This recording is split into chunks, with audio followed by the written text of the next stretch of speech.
I had rebuilt everything from the ground up. After Vernon left, after the divorce papers were signed, after I found myself alone with twins and no clue how to breathe without crying, I got up anyway. I moved back to this neighborhood in Houston, not because it held good memories, but because it was affordable, familiar, and I needed something stable. People don't realize that heartbreak isn't loud. It's in the dishes you wash at midnight, in the baby monitor's glow at 3 a.m., in the silence that fills your home when your children are finally asleep. But it was in those moments I found something like strength. I poured everything I had into raising my daughters. Every milestone felt like a battle won. Their first birthday was coming up, and to me, it was more than just a party. It was a line in the sand, a statement. I'd made it through the fire, and I was still standing. This wasn't just a party. It was a declaration that I'd made it. Then came the message. It wasn't from Marlene, of course. She'd never be that direct. No, it came through a family friend, someone who couldn't keep her mouth shut even if her life depended on it. "Heard you're gonna have surprise guests," she said with a chuckle, sipping wine over FaceTime like she wasn't dropping a bomb. I froze. My stomach twisted. Marlene had pulled crap like this before. She liked stirring the pot just enough to watch everyone boil. I texted her, lightly. "Hey, just wanted to double-check on the final guest list." Her response was a vague, "Don't worry, it'll be great. Just trust me." Trust her? The last time I did, she accidentally forwarded a private email from Vernon to my mother. She always played innocent, always wore that smile that said, "I didn't mean to." But she meant every move. The morning of the party came. Streamers, balloon arches, a ridiculous unicorn cake. Everything was picture perfect. Guests trickled in, smiling, hugging, clinking solo cups. I smiled too. Not that fake hostess smile that hurts your cheeks, but inside, I was pacing, watching. Every time the door creaked open, my heart jumped. I couldn't shake the feeling that something was coming. My best friend, Elena, pulled me aside. "You okay? You seem tight." "Just tired," I lied, forcing a laugh. "Planning a party for toddlers will do that." But then I saw it. The car pulled up slow, sleek, familiar. He stepped out. Vernon. Alone. No new wife. No stepkids. Just him, wearing that smug half-smile that used to charm my parents and piss me off all at once. Gasps didn't echo, but I felt them. Tiny pinpricks of silence, stolen glances, the energy shift when someone walks in who wasn't supposed to. My mom rushed over, whispering, "You didn't tell me Vernon was invited." I stared at her. He wasn't. I walked off before she could say another word. My hands trembled. My breathing, shallow. I leaned against the back wall, where the bounce house muffled the noise of kids screaming with joy. I couldn't fall apart. Not here. I wiped under my eyes, adjusted my cardigan, and stepped back into the crowd like nothing happened. Guests smiled. I smiled. Small talk, small smiles, small lies. I saw Vernon again near the drinks table. He walked over, smooth like nothing had changed. "You look good," he said, eyes lingering too long. "Enjoy the cake," I said flatly. "Don't get too comfortable." He chuckled, shrugged, and walked away like he hadn't upended my world once already. My girls were still laughing near the balloon pit, oblivious. Thank God, I focused on them. They were my lifeline. But whispers started. "Where's his other kids? Didn't he remarry? I thought he was off in Austin." Then someone said it louder than a whisper, a cousin I barely liked. "Guess he only shows up when there's something to gain." It burned. And then I heard Marlene. Not whispering, not hiding, talking to her friend like she was proud. Well, it's her party. He deserves to see how it all turned out. And just like that, it all clicked. This wasn't about kindness or closure. This was a setup, a show. I wasn't collateral damage. I was the punchline. I walked outside. She was leaning by the railing, scrolling her phone like none of this touched her. "Why would you do this to me?" She didn't even blink. "You always act like the victim. I thought you'd want closure." "No. You thought I'd break." Her smirk barely shifted. Guess we'll see. And then she walked away. Just like that. I stood there, frozen. Then I looked back through the window at my girls. I picked them up, one on each hip, kissed their foreheads, and whispered, "This is the last time anyone humiliates your mother." I woke up on the couch with one twin's foot pressed against my cheek and the other curled into the blanket beside me. The house was quiet except for the hum of the fridge and the rustling of plastic from the deflated balloons on the floor. Sunlight was already pouring through the blinds, too bright, too honest. My head ached, not from alcohol, I didn't touch a drop, but from all the smiling I forced through gritted teeth. My phone buzzed. Notifications, generic, empty, no apology, no follow-up from Marlene, not even a text from Vernon. The living room still looked like a battlefield. Confetti in the carpet, frosting dried on the edge of the counter, goodie bags half spilled on the floor. A celebration turned crime scene. My crime? Trusting my sister one more time. Elena texted, "You okay? Want me to come over?" I typed, "I'm fine." I wasn't. But if I started talking, I might never stop. I walked into the kitchen barefoot, picked up a half-empty juice pouch and threw it away with more force than necessary. I needed coffee, but I needed clarity more. Then it hit me. Not the humiliation, not the shame, not the fact that he showed up uninvited. What hit me was the pattern. Marlene had always known where to poke. My mind drifted to my bridal shower, years ago. I was standing with my back turned, fussing over flower arrangements, when I heard her, whispering to one of her friends, "She really thinks that neckline flatters her?" Laughter. Not mine. I told myself I imagined it, that I was being sensitive. She smiled too sweetly when I turned around for it to be true. Another time, when I got promoted at work, she leaned in during Sunday brunch and said, "Well, you know how companies are these days, diversity boxes to check." She smiled when she said it, like it was a compliment. I used to brush it off. Thought maybe that's just how siblings were. Maybe I was overthinking. But now, I wasn't overthinking. I'd just been trained to second-guess myself. My phone buzzed again. I grabbed it like it owed me answers. I called my cousin Sherry. "Hey," I started casual. "Do you have that picture from the party? The one where the kids were with the cake?" "Oh, yeah, I'll send it. Crazy day, huh?" Marlene was so proud of the surprise. My heart dropped. Surprise? Vernon. She said she'd been working on it for weeks. Weeks. She told you that? Of course. Said not to tell you. Didn't want to ruin your vibe or whatever. That was when I stopped breathing. Just for a second. Not only did she invite him, she planned it. She wanted him there, wanted the reaction, the discomfort, the show. This wasn't a misunderstanding. It was premeditated. After I hung up, I went straight to the hallway closet, dug out an old storage bin, and pulled out the dusty laptop I hadn't touched since Vernon and I attempted co-parenting. Just long enough to call it an attempt. And I opened our old shared calendar, the one we used to track drop-offs and doctor appointments. I scrolled back a few weeks. There it was, a canceled drop-off. No explanation. Just gone. It matched the timeline Sherry gave me. Then I checked our old emails. I almost didn't, thinking it'd just bring up junk. But there it was. A thread from a month ago. Vernon had emailed to cancel a pickup day. CC'd. Marlene. And beneath it, her reply. "Let's surprise her. She'll pretend to be fine, but we'll know." My hands went cold. My jaw clenched. I reread it 5 times, hoping I misread. I hadn't. They had both planned it. Together. They knew I wouldn't show emotion in public, that I'd smile through it, that I'd make it easy for them. That was the game. See how much I'd take without cracking. I closed the laptop and just stared at the ceiling for a minute. The tears didn't come. That scared me more than if they had. I could have cried. I could have screamed. I could have driven over to her house and demanded answers, but instead, I remembered something my therapist said after the divorce. If you want closure, don't wait for it. Create it.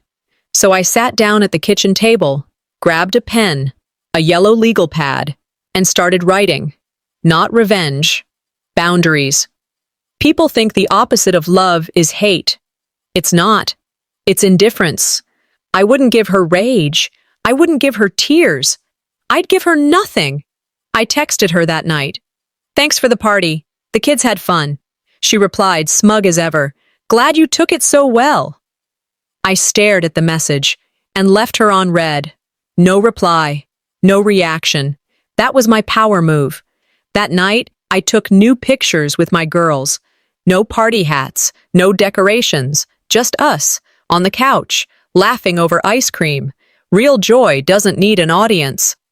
Later, after they were asleep, I opened my journal, wrote one sentence, "This isn't over, but it won't end how they expect." I was folding streamers in the living room when something inside me snapped. The house was quiet. The twins were sleeping in their cribs. I paused mid-reach, staring at a deflated balloon drifting across the floor, like a wounded thing. My heart was full of too many remnants, bits of paper, party favors, empty cups, but none of it compared to the weight I'd been carrying. I picked up a gift tag, scribbled by Marlene in her flowing hand, to the strong, single mama. I could almost hear the sneer behind it. I balled it up and threw it across the room. Tears pricked at my eyes before I could blink them away. I'd been holding in anger, grief, humiliation, all buried deep. Tonight, the cracks were widening. Then the memory struck, years ago. Austin, a wine bar. I was 2 months past miscarriage, fragile and broken. Marlene asked to take me out, to cheer me up. I thought that was kind. But at that bar, she nudged a friend and said loudly, "She lost it all once already. How strong is she really?" Laughter rippled. The room shifted. I felt every eye glance my way. My hands trembled. I sat silent. I swallowed a scream. In the present moment, I dropped the wine glass I was holding. It shattered across the tile, a crack of sound too loud in the stillness of my house. I fell to my knees, picking up pieces. Each shard felt like a confession. I whispered, "You've been breaking me for years." My grip tightened until I cut my finger, not deep enough to bleed, but enough to feel the sting. That pain brought clarity. I have more than my own heart to shield now. I typed a message to Marlene, fingers hovering. "Why did you think this was okay?" I deleted it. Rewrote. "Do you always plan sabotage, or was this new?" Deleted again. My anger was raw. My clarity, fragile. Instead, I opened the family chat. I typed, "Thanks for the party. The twins enjoyed having everyone." Yeah, and I pressed send. It felt tasteless, like sending a courtesy card to someone who'd nearly crushed me. But I needed space to breathe. Later, I scrolled through Instagram. Marlene's page, "Family First," she wrote under a selfie of herself and Vernon. I wasn't in the frame. Comments poured in. "So mature of you to include your sister's ex." No hard feelings. I screenshot it, just to record, because someone else's lie was not mine to live. A message popped from Elena. "Girl, if that was me, I'd flip the table." I typed, "Maybe next time I will." That night I sat by the twins' cribs in darkness, their breaths soft, the room warm. I thought, I won't let kindness be my prison anymore. I realized that my refusal to fight back had been interpreted as weakness. But now, I'd rewrite that story. I'd end it on my terms. In silence, I resolved, I will not let her use my empathy as armor. I closed my journal and whispered under my breath, "This isn't just about the party. It's about every time I let it slide." Then I listened to the quiet hum of the monitor, and for the first time, I felt a flicker of purpose flick into flame. I couldn't sleep. The party's glow still lingered in my mind, balloons deflated, lights dimmed, voices echoing. In the quiet, I flipped through the gallery of photos on my phone. One image made me stop cold. Guests holding a gift with a caption beneath, "From Marlene's thoughtful sister." That was mine. The pain pricked. I knew my handwriting. I knew the message I'd tucked inside that box. They were rewriting history. I sat back, took a shaky breath. I would find out who changed that label. I remember that morning in vivid detail. I had spent hours sanding and staining a wooden keepsake box. I stained it a soft walnut shade, then inscribed inside, To my girls, forever. I whispered that I wanted it to reflect my pride as their mother. I wrapped it gently, sealed the edges, labeled, "From Mom Delphine." Before the party began, I handed it to venue staff, asked them to place it next to the main table. I felt a small thrill. This was mine, my personal declaration. Now, a sour twist. Hours later, I scrolled Facebook. A guest had posted a picture of the box in everyone's hands, but the caption, "Lovely gift from Marlene's sister." The comments followed. "What a generous gesture. Marlene is so gracious." My throat burned. That gift was mine. I typed a response. "Glad you liked it. It came from me." I paused, deleted it. Too raw. Maybe it would start a fight, but the damage was done. They'd already seen one version. Then I looked back at the party snapshots, my twins wearing pastel pink. And there, Marlene, in a blouse almost identical to one of theirs. A photo of her adjusting the neckline, matching tones, her children in mirrored colors. The mimicry was intentional. It struck me starkly. She was not only stealing credit, she was erasing visibility. The designs, the outfits, all tools to confuse who belonged. Anger and disgust flooded me. I stood. I would no longer sit silent. I slid open my journal, list unfolding, misattributed gifts, outfits mirrored, sidelong comments, quiet praise for her. I traced motives, control, image, undermining me. I planned my response, not as screaming match, but layered exposure. I texted Isolde. "I need your help tomorrow. I'll show you something." My heart pounded. This had to be precise, not desperate. Later that evening, I tiptoed into the nursery. Baby yawns, small breaths. I slipped each arm around them, whispered, "You are not a pawn. I won't let them misplace you in sister's shadows." The silence was heavy, but in it I felt the shift, fear losing grip, clarity inching forward. Tonight, the misattributed gift becomes a symbol, not just an object. Tomorrow, I expose the full mask. Sunday morning felt staged. Our mother called it a reconnecting brunch, but I knew better. Everyone arrived with their polite smiles, soft voices, eyes darting like they were checking for smoke. My babies were asleep in their carrier beside me, breathing in the hush of the room. Marlene raised her glass first. "To family, to forgiveness," she said, with that polished smile that photographs well. I nearly choked on my coffee. The table hummed with clinking cutlery, the kind of sound that hides what people don't dare say out loud. I sat at the edge, watching. It felt like a stage built for a performance I no longer wanted to be part of. I kept chewing slowly, rehearsing lines in my head. Every slight, every twist of the knife replayed like a montage. My palms itched. I had written notes on my phone just in case my voice betrayed me. A quote my therapist once shared floated back. "If you avoid conflict to keep the peace, you start a war inside yourself." I excused myself, walked to the bathroom, turned on the faucet, and looked in the mirror. My face looked calm, but my chest beat like a drum. "Today," I whispered to my reflection, "we don't swallow it." I dried my hands and went back out, each step steady but heavy, like carrying something sharp in my pocket. I stood near the end of the table. "I know what you did, Marlene," I said evenly. The chatter stopped. The gift, the outfits, inviting Bryce. My voice stayed level even as my pulse raced. Marlene let out a laugh, sharp, mocking. "God, you're still so dramatic. Always were." I took a breath. "It's not drama when it's deliberate cruelty." She rolled her eyes. "You always take things so personally. Maybe try being less sensitive?" The room tilted. My mother shifted uncomfortably, looking at her plate. Nobody spoke. Nobody defended me. The sting cut deeper than Marlene's words, but I didn't flinch. I excused myself again, this time stepping outside into the driveway. The cool air hit my face. Tears came fast, hot, before I could stop them. It wasn't just Marlene. It was the silence of the people who'd seen it all and said nothing. I sat in my car, gripping the steering wheel like it was the only thing holding me together. "They saw it," I whispered, and still they stayed quiet. For the first time, I felt completely alone in that house, like I'd been fighting a war with allies who never joined me. I thought of my babies, asleep inside. What would they learn from my silence? What pattern was I building for them? Marlene's voice echoed in my head. Too sensitive. I pulled out my phone and texted Isolde. I'm done making room for people who erase me. Then I opened my voice memo app and recorded a few sentences, not for the family, but for myself. You were never crazy. You were just trying to stay kind in a place that wanted you small. My hand stopped trembling. I turned the key, drove away without looking back at the house.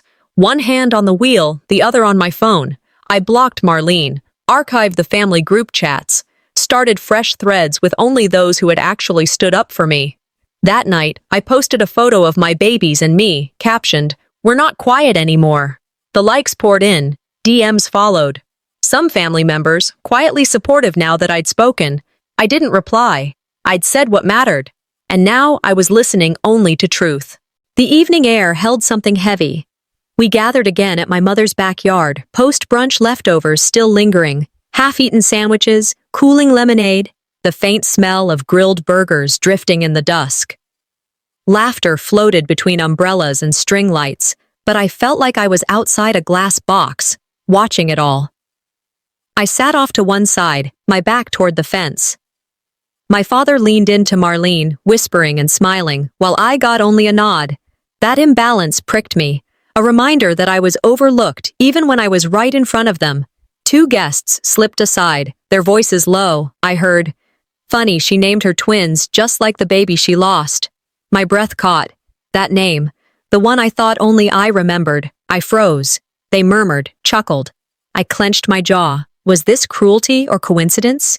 But in that instant, I realized they were testing me, pushing me to break. I swallowed and shifted my seat. My pulse thudded. My father's eyes caught mine. But as soon as they did, he turned and smiled at Marlene, warm, approving. He didn't even glance at me again. My heart twisted. The sting came not from her presence, but from his choice to ignore me. Over years, I had stood in front of school plays, scholarship nights, dance recitals, always hoping he'd see me. Yet when it mattered, his affection veered her way. I felt caged by that need. I rose, steadying myself, deciding I'd stop seeking validation from people who didn't see my value. I would fix my gaze on my children. My palms were slick as I ran a hand over my skirt. I wanted to confront them, spill everything, but I paused. I placed one hand gently over the twins in the carrier at my side. They were my anchor, real, whole. I whispered to myself, I'm not doing this for him. I'm doing this for them. I opened my phone, tapped drafts I'd written for replies, but deleted them. No confrontation now. I would outlast. I stepped into the garden, strolling among fading blooms I had planted. My fingers brushed petals, tracing edges I once thought I'd tend for years. I placed the keepsake box I had made on a low pedestal near a lamppost, half lit by string lights. A guest noticed. "What's that doing there?" he asked quietly. I watched his eyes flick to me. I replied, "It belongs here." I stood a moment, letting that settle. Polite, quiet, but deliberate. I rejoined the gathering with a calm mask, head held taller than before. Later, once the shadows deepened and people drifted indoors, I retreated to a hallway. I pulled out my phone and recorded a voice memo. Spare words, firm tone. "You can invite him. You can call my baby's name a joke. But you won't erase me." I mapped how I would expose their pattern, connect every misstep, show the full picture. I slipped out quietly, leaving behind laughter and chatter. Under the soft hum of lights, I felt something shift. The walls were closing in, but I was ready to push them down. The late morning light lay over my mother's backyard like a soft veil, everything dressed up to look normal. The smell of brewed coffee mixed with cut grass. Folding tables were set with bagels and fruit, chairs scattered under trees for shade. The family played their parts, easy laughter, polite smiles, even my mother humming as she poured juice. I walked in holding the twins, my face composed, but my eyes scanning. Marlene was already there, moving through the crowd, her dress and hair catching the light as if it were her stage. Children ran around with bubbles and chalk. One little boy ran up to her, tugged her hand and said, "Mommy, look!" Loud enough to cut through the chatter. She bent down, smoothed his hair, beamed at him. Nobody corrected him. The sting burned in my chest, but my mouth stayed calm. I set the twins down, straightened my shoulders, and made a mental note. Every shadow has an end. That word, "mommy," echoed long after the child ran off. Guests looked at me, then looked away. Some smiled, some whispered. I felt my stomach knot. It wasn't the boy's fault. He was innocent. But the way Marlene let it happen, basking in it, felt like another needle under the skin. My hands trembled as I excused myself and stepped into the house. In the hallway mirror, I saw my own face, pale but steady. "Don't let them rewrite motherhood," I whispered to myself. I rinsed my hands under cold water, feeling the chill bite my skin. Outside the window, Marlene laughed with a cluster of guests, the child still clinging to her. It looked like a family photo without me. I pressed my palms flat on the counter until the tremor eased. Later, at home, I pulled out a stack of closing papers from the Crow House, the home I believed I co-owned. Receipts with my name, transfer wires, original closing dates. I opened the county property records on my laptop. My name was gone. The deed listed only Marlene. I clicked deeper, a transfer from me to her, months old, complete with a forged signature. An email from an address that mimicked mine. My stomach dropped. She hadn't just taken credit for gifts. She had taken my home.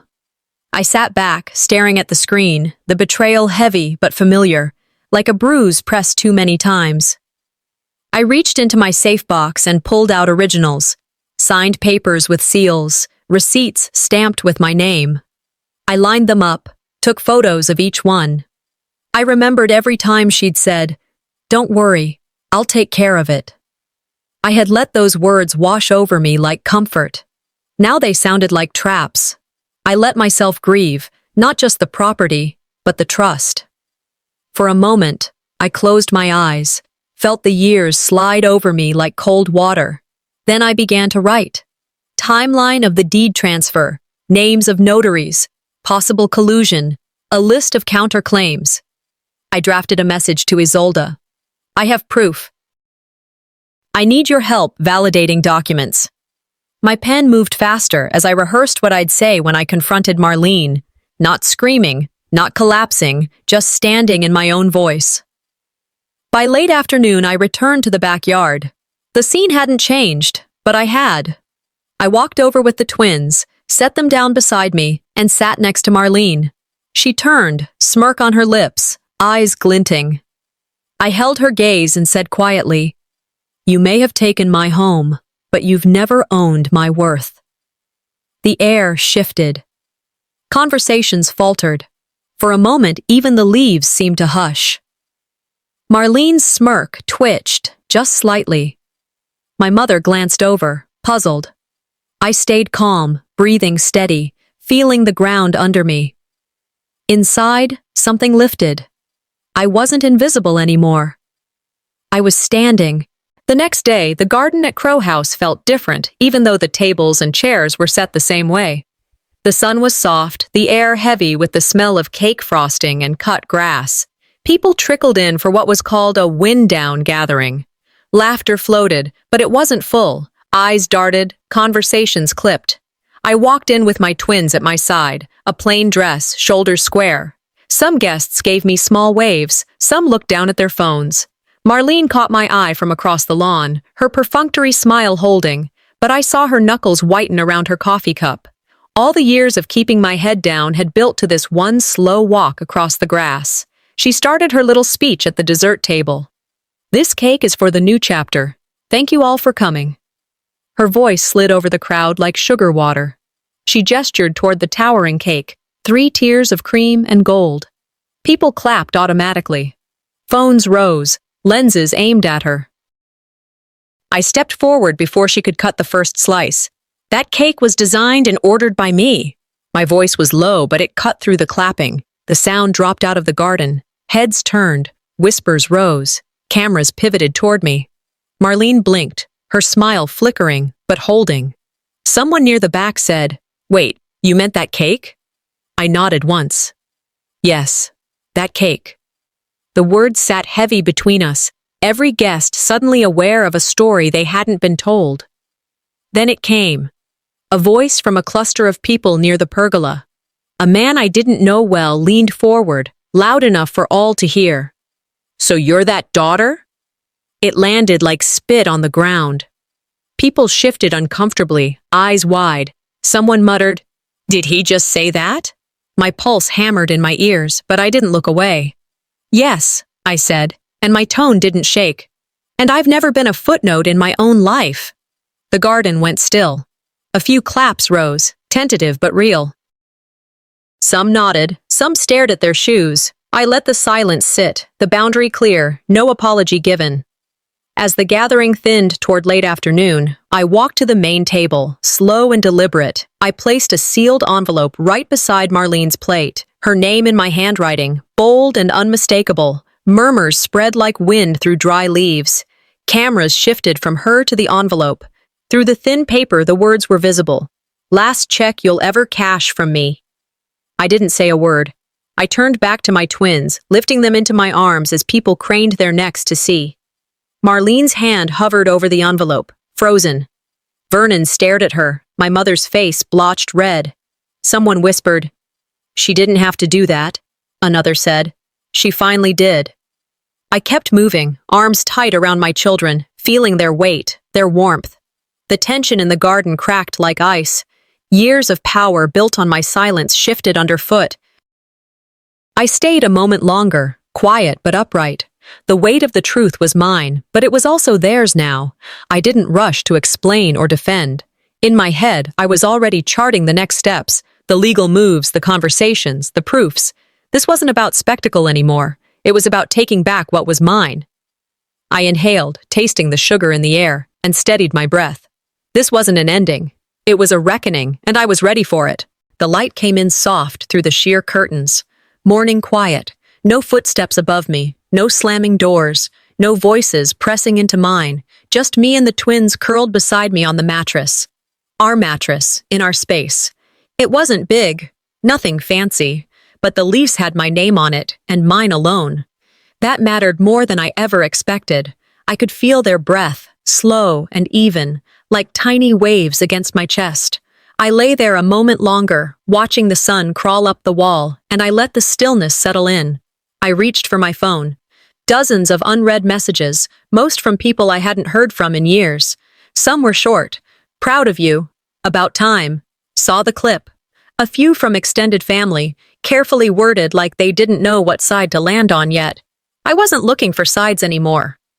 I put the phone down and whispered to the air, "It's not about winning. It's about being whole again." By mid-morning, I was dressed and walking into a local community center with Isolde by my side. She carried the folder. I carried the facts. No cameras this time, no crowd, just legal closure in a plain beige room that smelled like whiteboard markers and old coffee. The mediator sat across from us, flipping through the signed documents. Marlene sat down, eyes swollen, face drawn. Her lawyer barely looked at me. We didn't exchange a word. The mediator read it all out loud, for the record, that Marlene would relinquish any claims to shared property, that she'd compensate for misappropriated funds and backdate the value of contributions I could prove. Her voice was steady, but I heard the shift. Not pity, not sides, just weight. I nodded once. Isolde gave me a quiet thumbs up under the table. I didn't smile, I didn't gloat, I didn't need to. Closure wasn't about watching her lose. It was about me not losing any more of myself. Later that afternoon, my phone buzzed again. A video was trending. Marlene, sitting at her kitchen table, eyes red, voice shaky, apologizing to those I've hurt, especially family. She blinked hard into the lens, said she had made terrible decisions. I sat at the counter, the twins pulling at my sleeves, giggling as they tried to climb into the fridge. I watched her face and felt nothing sharp, just quiet. I didn't repost, didn't comment, didn't respond. Silence was my final word. She could perform her guilt for whoever still needed a show. I didn't. That night, after the kids were in bed, I opened my journal. No filter, no posturing, just ink on paper. I wrote, I forgive without forgetting. I listed goals, real ones, return to work, part-time to start. Start writing again. Save for a trip with the twins, somewhere with sand.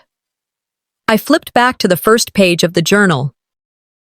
The one that used to read, figure out how to survive this. I crossed it out and wrote, I did. I whispered a line from Maya Angelou, half to the quiet room, half to myself. Still I rise. The tears came, but they were soft. No burn, just salt and peace. A few days later, my phone rang. My mother.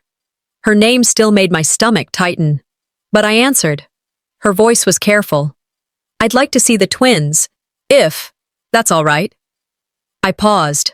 Yes, I said. But on my terms, in my space. She agreed. That was new. That was something. Vernon mailed a handwritten apology, short, unsigned. I read it once and slid it in a drawer. Some doors stay open, some stay closed. I didn't need to slam anything anymore. My younger cousin, the one who always stayed quiet at family functions, texted, You showed me it's okay to stand up. Thank you.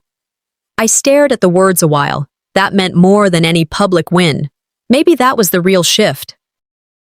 Maybe the family story wouldn't always start with shame or end with silence. The next weekend, I took the twins to a park near the river. The leaves were turning, that crisp kind of air that smells like cinnamon and change. They chased each other under a line of maple trees, shrieking as ducks scrambled out of the way. I sat on a bench with coffee and watched them like I was seeing them fresh. No tension behind my eyes, no dread in my lungs. I didn't have a perfect plan for the future, but I had peace. I had space. I had a name on a lease and food in the fridge and laughter that belonged to me. I watched the twins toss breadcrumbs into the pond, then called them over and pulled them into my lap. We're free now, I whispered into their hair. They didn't understand what I meant, but someday they would